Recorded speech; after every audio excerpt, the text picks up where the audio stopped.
We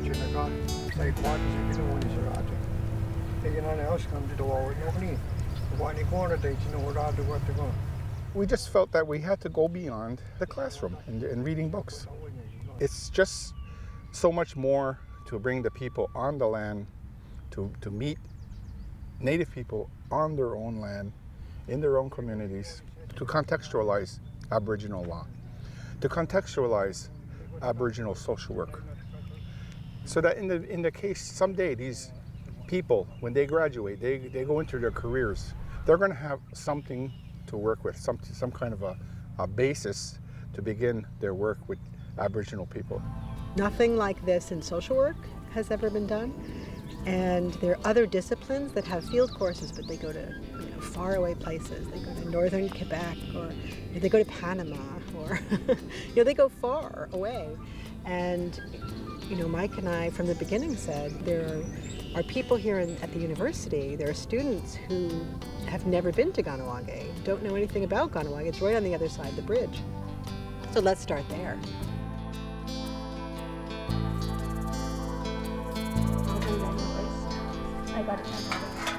We have students from law, anthropology, and social work, 20 students in total, from McGill, who have come to spend a week in the community to be just immersed in our community and to find out what we're all about from the perspective of the community.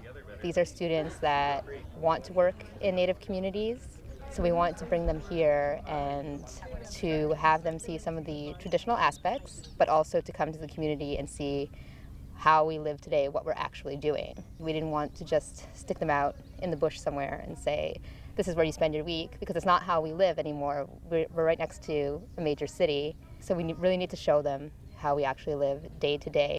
So they had an opportunity to just really sit down and talk to people. When the clans meet to have a discussion, you separate the husband and the wife from one another. And so that the wife does not influence the man and the man does not influence the wife. And so you're meeting separate clans. And that's one of the reasons why you should marry in the opposite clan. If you're allowed to marry your own clan, then you'd have a number of spouses in the same clan. And that could make it more difficult to come to a consensus. I have two questions. One's about the role of women, and the other one's about consensus building. Well, today we had a number of students from McGill who were here to learn about Mohawks and learn about Natives in general. And we brought them into the Longhouse, and I taught them how the Longhouse works, our culture, how our decision-making, our clan system, our history. So to educate them in all of those issues.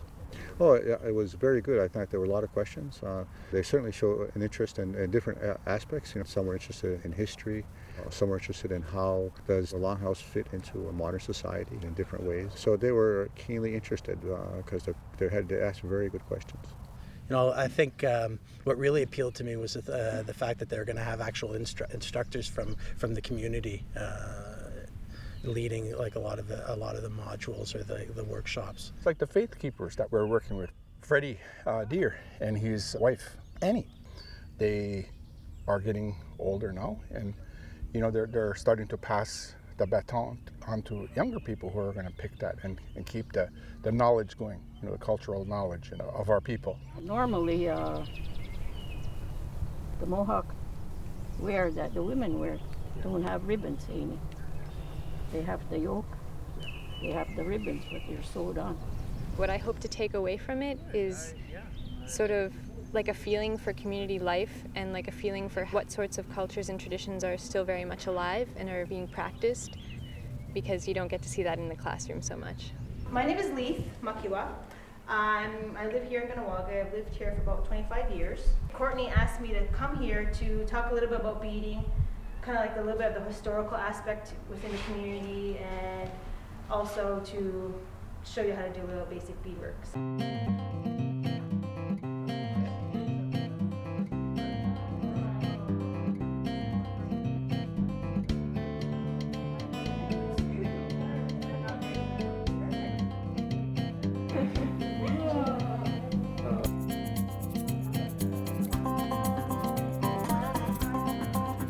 Why is this beads and beading so important for our people? It's like an obsession with us. It's because I can't get enough of the bead. There's something that attracts me to these small little glass beads, and the fact that you can take a tube of beads like this and create something like this. The fascination, I believe, is that it's beauty.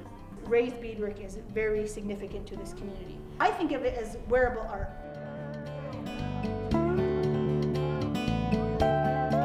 The students in their anthropology courses, they've learned about things like symbol systems and ideologies, how important symbols are and how symbols carry meaning.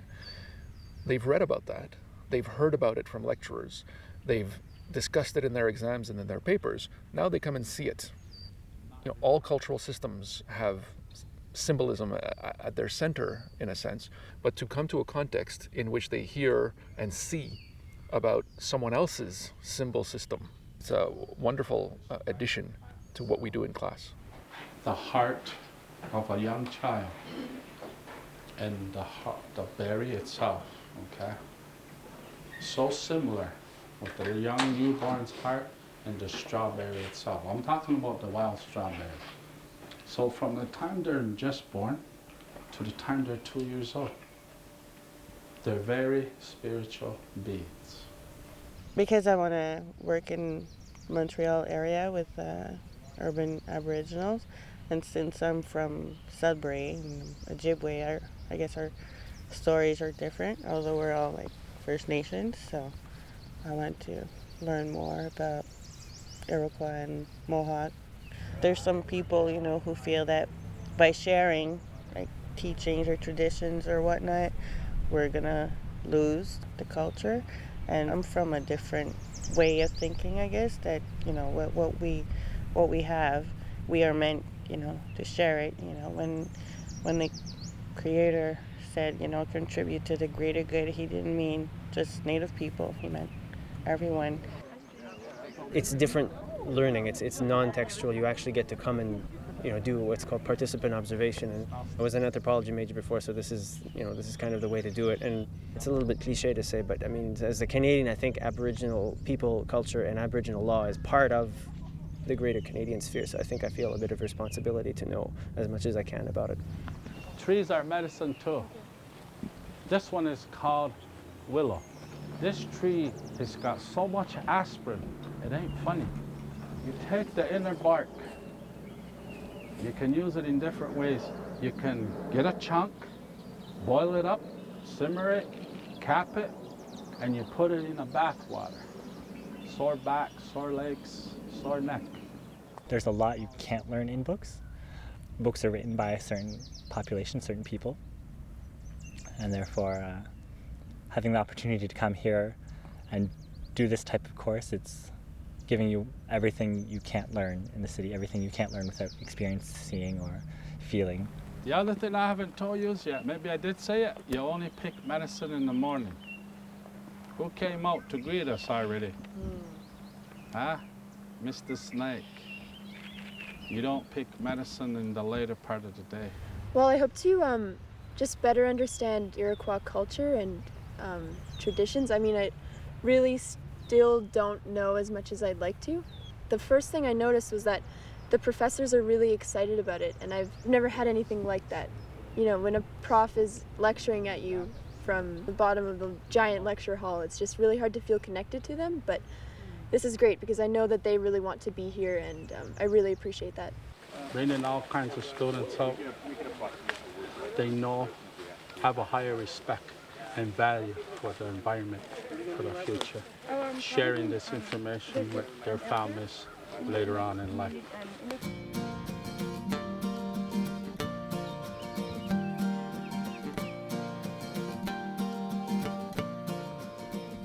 I was driving with Mike in the car, and I said, how long does it take to get here? It's 20 minutes when there's a lot of traffic. Not even that, So it's really close. There's a huge history that I think that McGill students should know about, and I think it's really important, especially because there isn't a Native Studies minor at McGill. So a lot of the courses that you want to take if you want to learn about different Native issues has to be through anthropology or cultural studies. So I think this is a great opportunity for McGill students, definitely. I mean, I've never worked so hard in my life. On many, many levels. Emotionally, sometimes, you know, when we're in the sweat or in the lodge during the moon ceremony or the pipe ceremony.